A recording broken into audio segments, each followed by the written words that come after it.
SIR വോട്ടർമാരുടെ പേര് പട്ടികയിൽ ഉൾപ്പെടുത്താനല്ല, വോട്ടർമാരുടെ പേരുകൾ പട്ടികയിൽ നിന്ന് വെട്ടിക്കളയാനാണ് എന്ന് കൂടുതൽ വ്യക്തതയോടുകൂടി എല്ലാവർക്കും മനസ്സിലാക്കാൻ കഴിയും വിധത്തിലാണ് SIR റിവ്യൂ മീറ്റിംഗിൽ പങ്കെടുക്കുന്ന രാഷ്ട്രീയ പാർട്ടികൾക്ക് ബോധ്യമാവുന്നത്.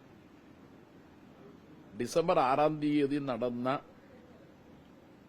SIR റിവ്യൂ യോഗത്തിൽ ചീഫ് ഇലക്ടറൽ ഓഫീസർ CEO രാഷ്ട്രീയ പാർട്ടി പ്രതിനിധികൾക്ക് വിതരണം ചെയ്ത ബ്രോഷറിൽ അതുവരെ 20 ലക്ഷം പേരാണ്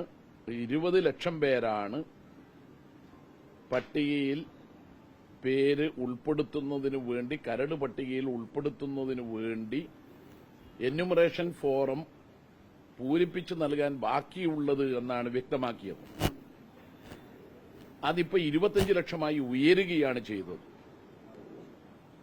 നേരത്തെ കേരളത്തിലെ എല്ലാ രാഷ്ട്രീയ പാർട്ടികളും BJP ഉൾപ്പെടെ തദ്ദേശ തെരഞ്ഞെടുപ്പിന്റെ സമയത്ത് വോട്ടർ പട്ടികയുടെ തീവ്ര പരിഷ്കരണ പ്രവർത്തനവുമായി മുന്നോട്ടു പോകുന്നത് ശരിയല്ലെന്ന് പറഞ്ഞതിനെ തുടർന്നും സുപ്രീം കോടതി വിധിയെ അടിസ്ഥാനമാക്കിയും കുറച്ച് കാലാവധി നീട്ടിയെങ്കിലും കാലാവധി നീട്ടിയതിനെ തുടർന്ന് കരട് പട്ടിക തയ്യാറാക്കുമ്പോൾ നമ്മളെല്ലാം ആഗ്രഹിച്ചതുപോലെയല്ല ഇപ്പൊ കാര്യങ്ങൾ നടക്കുന്നത്. നേരത്തെ 20 ലക്ഷം പേരാണ് കരട് പട്ടികയിൽ നിന്ന് ഒഴിവാകുക എന്നത് വ്യക്തമാകുന്നതെങ്കിൽ ഇപ്പൊ 25 ലക്ഷമായി ഉയർന്നു. അപ്പൊ തീയതി നീട്ടിയതോടുകൂടി എന്താണോ ലക്ഷ്യമിട്ടത് ആ ലക്ഷ്യമല്ല പ്രാവർത്തികമാകുന്നത്. ഇനിയും തീയതി നീട്ടിയാലും 25 ലക്ഷത്തിൽ നിന്ന് 30 ലക്ഷമായി ഉയരുകയല്ലാതെ യഥാർത്ഥ വോട്ടർമാരുടെ പേരെല്ലാം പട്ടികയിൽ ഉൾപ്പെടുമെന്ന് കൃത്യമായി പറയാൻ കഴിയാത്ത ഒരു സാഹചര്യമാണ് ഇന്നുള്ളത്. രാഷ്ട്രീയ പാർട്ടികൾ ഇന്നത്തെ യോഗത്തിൽ ചീഫ് ഇലക്ഷൻ ഓഫീസറോട് ആവശ്യപ്പെട്ടത് 5 കാറ്റഗറിയായി തിരിച്ചുകൊണ്ട് 25 ലക്ഷം സംബന്ധിച്ച ഒരു വിശദീകരണ കുറിപ്പ് ചീഫ് ഇലക്ഷൻ ഓഫീസർ ഇവിടെ വ്യക്തമാക്കിയിട്ടുണ്ട്. അതിൽ മരണപ്പെട്ടവരുണ്ട്, അതുപോലെ തന്നെ കണ്ടെത്താൻ കഴിയാത്തവരുണ്ട്, താമസ സ്ഥിരമായി മാറിയവരുണ്ട്, ഇരട്ട വോട്ടർമാരുണ്ട്, മറ്റുള്ളവർ അഥവാ ഫോറം തിരിച്ചു നൽകാൻ സന്നദ്ധമല്ലാത്തവർ, ആ ഒരു കാറ്റഗറിയും കൂടി വന്നിട്ടുണ്ട്. മറ്റുള്ളവർ എന്നത് ഇതുവരെ ഞങ്ങളെല്ലാം കരുതിയത് കണ്ടെത്താൻ കഴിയാത്ത കൂട്ടത്തിലുള്ളതായിരിക്കുമെന്നാണ്. പക്ഷെ ഇപ്പൊ അത് കൃത്യമായി വർക്കല അസംബ്ലി മണ്ഡലത്തിന്റെ ഈ പട്ടികയിൽപ്പെടുന്നവരുടെ ലിസ്റ്റ് കാണിച്ചപ്പോ റിഫ്യൂസ്ഡ് എന്ന കാറ്റഗറിയിലാണത്. സാധാരണഗതിയിൽ കേരളത്തിൽ എന്യൂമറേഷൻ ഫോറം ലഭിച്ചിട്ട് തിരിച്ചു കൊടുക്കാത്തവരായിട്ടോ എനക്ക് വോട്ട് വേണ്ട എന്ന് പറഞ്ഞുകൊണ്ട് റിഫ്യൂസ് ചെയ്തതുമായ ആള് ഉണ്ടാവില്ല എന്നാണ് കരുതുന്നത്. ഇനി വോട്ടർ പട്ടികയിൽ പേര് വന്നാൽ ആ വോട്ടർക്ക് വോട്ട് ചെയ്യാൻ പോളിംഗ് സ്റ്റേഷനിൽ പോയാൽ നിയമസഭാ പാർലമെന്റ് തെരഞ്ഞെടുപ്പിൽ സാധാരണ നോട്ട എന്ന് പറഞ്ഞിട്ടുള്ള ഒരു പ്രൊവിഷൻ ഉള്ളതുകൊണ്ട് വോട്ടർ പട്ടികയിൽ പേര് വരുന്നത് തനിക്കിഷ്ടമില്ല എന്ന് പറയുന്ന വോട്ടർ ഉണ്ടാവാൻ സാധ്യതയില്ല. കാരണം ഇലക്ഷൻ ID കാർഡ് മറ്റു പല കാര്യങ്ങൾക്കുമുള്ള ഒരു ഡോക്യുമെന്റാണ്.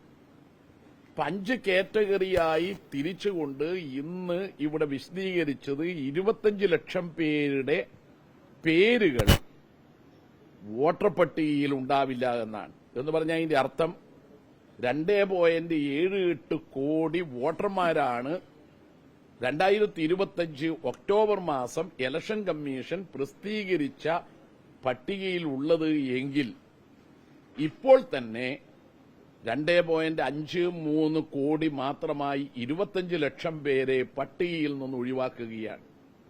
ഇതിന് കയ്യൊപ്പ് വെക്കാൻ രാഷ്ട്രീയ പാർട്ടികൾക്ക് കഴിയില്ല. അപ്പോ എന്യൂമറേഷൻ ഫോറം തിരിച്ചു നൽകാനും SIRന്റെ പ്രവർത്തനം കാലാവധി നീട്ടിക്കൊണ്ട് കൂടുതൽ വോട്ടർമാരുടെ പേരുകൾ വോട്ടർ പട്ടികയിൽ ഉൾപ്പെടുത്തുക എന്നുള്ള ഉദ്ദേശമല്ല, മറിച്ച് യഥാർത്ഥ വോട്ടർമാരെ പട്ടികയിൽ നിന്ന് വെട്ടിക്കളയാനുള്ള ഉദ്ദേശമാണ് എന്നുള്ളത് വ്യക്തമാണ്. മാത്രമല്ല, ഇത് നിയമവിരുദ്ധമാണ്. യഥാർത്ഥ വോട്ടർമാരോട് പറയുന്നത് എന്താ? നിങ്ങൾ ഫോം 6 അനുസരിച്ച് നിങ്ങളുടെ പേര് പട്ടികയിൽ വരണമെങ്കിൽ വീണ്ടും അപേക്ഷ കൊടുക്കണം. ഒക്ടോബറിലെ വോട്ടർ പട്ടികയിൽ പേര് വന്നത് ഫോം 6 അനുസരിച്ച് അപേക്ഷ കൊടുത്തിട്ടാണ്. അതിനു മുമ്പും അപേക്ഷ കൊടുത്തിട്ടാണ്. അങ്ങനെ അപേക്ഷ കൊടുത്ത് വോട്ടർ പട്ടികയിൽ പേര് വന്നവരെ വെട്ടിമാറ്റുക, എന്നിട്ട് അവർക്ക് ഒരു സൗജന്യം പോലെ ഇലക്ഷൻ കമ്മീഷന്റെ ഉത്തരവായിട്ട് വരിക, നിങ്ങൾ വേണമെങ്കിൽ വീണ്ടും ഫോം 6 അനുസരിച്ച് വോട്ടർ പട്ടികയിൽ പേര് ഉൾപ്പെടുത്താൻ വേണ്ടി അപേക്ഷ നൽകുക എന്നുള്ളത്. അപ്പോ തെരഞ്ഞെടുപ്പ് ചട്ടവും ജനപ്രാതിനിധ്യ നിയമവും എല്ലാം ലംഘിച്ചുകൊണ്ടാണ് SIR ഇപ്പോ ഇലക്ഷൻ കമ്മീഷൻ നടപ്പാക്കുന്നത്. അപ്പോൾ കേരളത്തിൽ അടുത്ത റിവ്യൂ മീറ്റിംഗ് ആവുമ്പോഴേക്ക് 30 ലക്ഷമായി മാറുമെന്ന് സംശയിക്കത്തക്ക നിലയിൽ ഓരോ റിവ്യൂ മീറ്റിംഗ് കഴിയുന്തോറും വോട്ടർ പട്ടികയിൽ നിന്ന് വെട്ടിമാറ്റുന്നവരുടെ എണ്ണം കൂടുന്ന നിലയിലേക്ക് കേരളത്തിലെ SIR മാറുകയാണ്. അങ്ങേയറ്റ പ്രതിഷേധാർഹമാണ്. രാഷ്ട്രീയ പാർട്ടികൾ പൊതുവിൽ ആവശ്യപ്പെട്ട ഒരു കാര്യമാണ്. കേന്ദ്ര ഇലക്ഷൻ കമ്മീഷനോട് ആവശ്യപ്പെട്ടിട്ട് ഈ 5 കാറ്റഗറിയിൽ വരുന്ന കണ്ടെത്താൻ കഴിയാത്തവർ, താമസം മാറിയവർ ഉൾപ്പെടെയുള്ള ആ വിഭാഗത്തിൽപ്പെട്ടവരുടെ പേര് വിവരങ്ങൾ പരസ്യപ്പെടുത്തുക. അത് നിയമസഭാ മണ്ഡലാടിസ്ഥാനത്തിൽ ബൂത്തുകളുടെ പട്ടിക എങ്ങനെയാണോ രാഷ്ട്രീയ പാർട്ടികൾക്ക് നൽകുന്നത് അതുപോലെ നൽകുക. അങ്ങനെ അത് കിട്ടിയാൽ അതിൽ യഥാർത്ഥ വോട്ടർമാരുടെ പേര് കരട് പ്രസിദ്ധീകരിക്കുന്നതിന് മുമ്പ് ഉൾപ്പെടുത്താനുള്ള ആക്ഷേപങ്ങൾ സ്വീകരിക്കുക. 3 ദിവസം കൊണ്ട് കഴിയുന്ന ഒരു കാര്യമല്ല അത്. അതുകൊണ്ട് ഈ SIRന്റെ കാലാവധി ഒരാഴ്ച കൂടി നീട്ടിയാൽ, 1, 25 ലക്ഷത്തിന്റെ ലിസ്റ്റ് രാഷ്ട്രീയ പാർട്ടികൾക്ക് നൽകുക, 2, അതിന്റെ അടിസ്ഥാനത്തിൽ യഥാർത്ഥ വോട്ടർമാർക്ക് കരട് വോട്ടർ പട്ടികയിൽ പേര് ഉൾപ്പെടുത്താൻ അപേക്ഷ കൊടുക്കത്തക്ക നിലയിൽ തടസ്സം ഇലക്ഷൻ കമ്മീഷന് മുമ്പാകെ ഒബ്ജക്ഷനായിട്ട് ഉന്നയിക്കത്തക്ക നിലയിൽ അതിന് അവസരം ഉണ്ടാക്കുക. എന്നിട്ട് മാത്രമേ കരട് പട്ടിക പ്രസിദ്ധീകരിക്കാൻ പാടുള്ളൂ. മരണപ്പെട്ടവരുടെ കാര്യത്തിൽ നമുക്ക് തർക്കമില്ല. ഇരട്ട വോട്ടുള്ള കാര്യത്തിൽ നമുക്ക് തർക്കമില്ല. മരണപ്പെട്ടവരുടെ കാര്യം തദ്ദേശ സ്വയംഭരണ സ്ഥാപനങ്ങളുടെ മരണ രജിസ്റ്റർ ഉപയോഗിച്ച് ടാലി ചെയ്താൽ മരണപ്പെട്ടവരെ ഒഴിവാക്കാം. മറ്റുള്ളത് കണ്ടെത്താൻ കഴിയാത്തതും സ്ഥിരതാമസം മാറിയതും എന്നിത്യാദി പേരുകളിൽ കാറ്റഗറി തിരിച്ച് ഏതാണ്ട് 18 ലക്ഷത്തോളം വരും. അത് രണ്ടും മാത്രം. അങ്ങനെ വോട്ടർമാരെ പട്ടികയിൽ കരടിൽ ഉൾപ്പെടുത്താത്തത് അങ്ങേയറ്റം പ്രതിഷേധാർഹമായിട്ടുള്ള ഒരു കാര്യമാണ്.